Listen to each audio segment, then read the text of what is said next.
Launch नहीं jail गले labour officer Chittaranjan Raut को गिरफ्त कर भुवनेश्वर विजिलेंस 20 जन श्रमिकों को लेबर कार्ड कराइदेवा कही 6000 टंका लांच नेउथिले।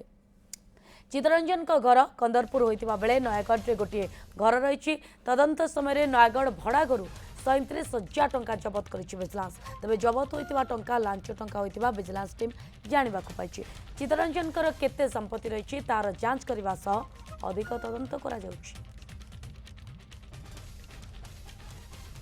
तलासी नवा समय नयगढ़ में भड़ा घर 4टी विभिन्न एनवेलप थिबा प्राय अलग अलग 10,000 15,000 टंका एपरी मिलता जहाँ संबंधी से कौन संतोषजनक उत्तर दे पारि नथिले। मोबाइल स्क्रूटिनी कला बेले वेरीफाई कला बेले किसी सस्पिशियस ट्रांजैक्शन थिबार मिलता से संबंध में अधिक तदंत करा जाउछि।